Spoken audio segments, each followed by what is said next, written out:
Question: could Iraq's RV revaluation be in the double digits?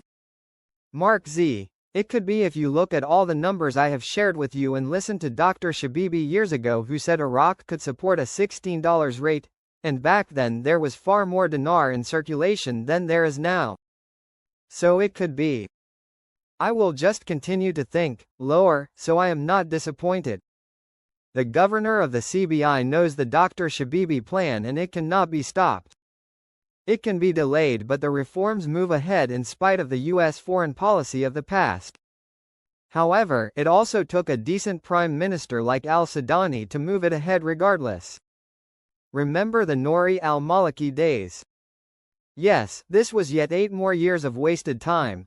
All we need to do is take a good hard look at the last couple years of progress under al-Sudani and we can clearly see a change.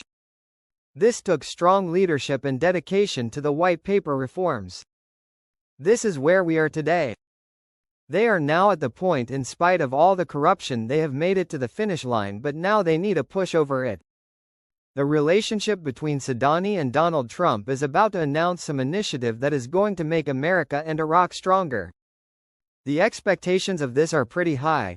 What do you think this announcement from Trump is going to be? Community comment: MAGA and MEGA make Iraq great again.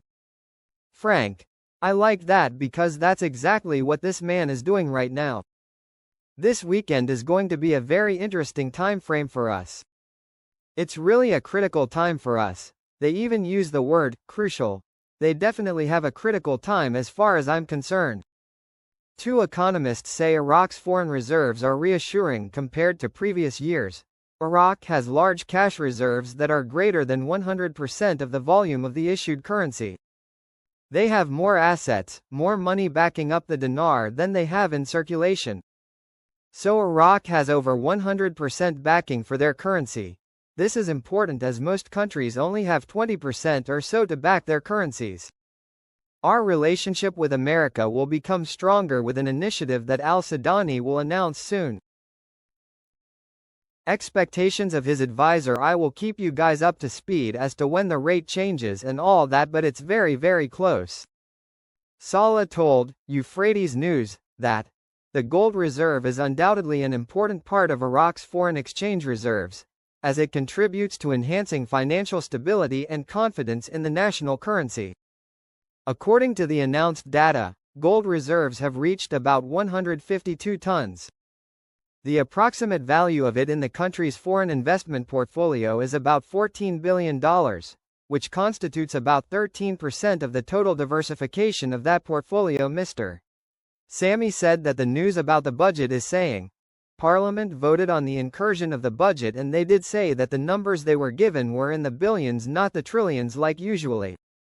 Frank: if they were in the billions, then we have a new exchange rate. Because 1310 creates numbers in the trillions.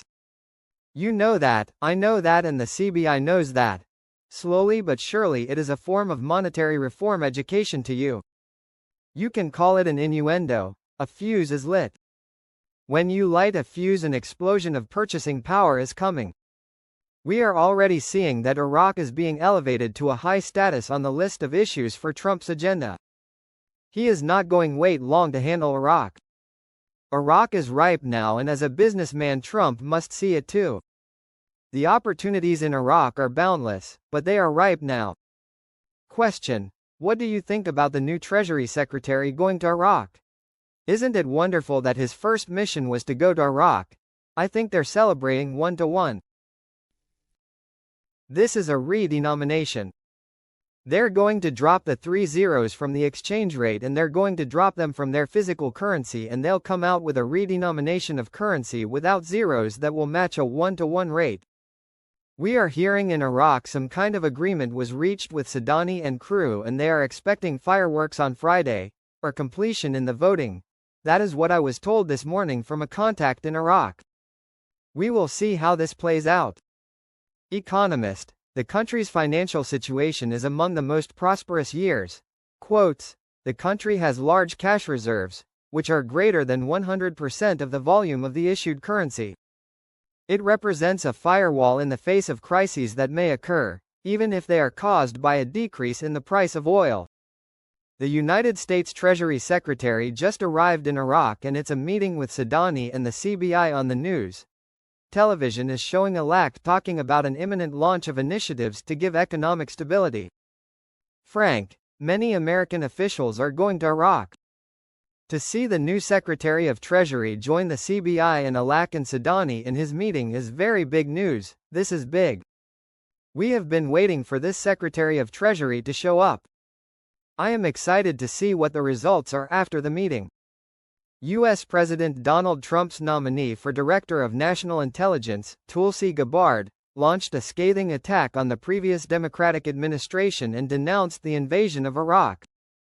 Gabbard said in her speech during her confirmation hearing as National Director of Intelligence in the Trump administration that the complete failure of intelligence by the administration of former President George W. Bush was responsible for the U.S.-led invasion of the Middle Eastern country.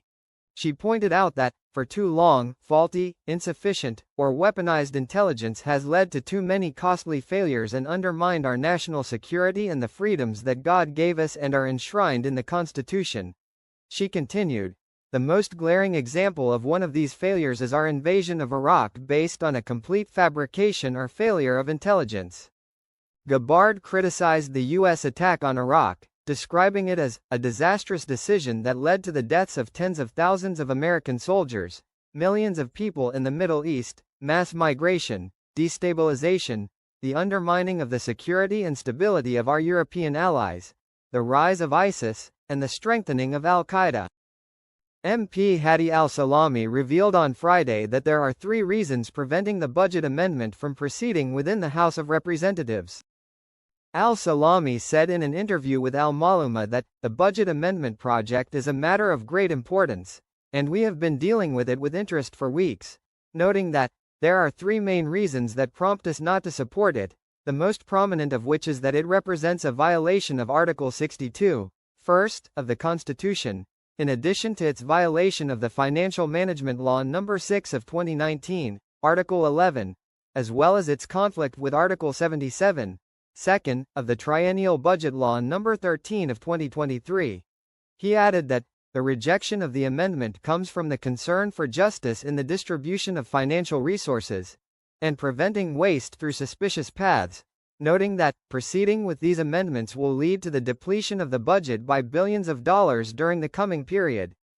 It is noteworthy that dozens of members of the House of Representatives broke the quorum during the budget amendment session more than a week ago, due to their objection to the proposed amendments.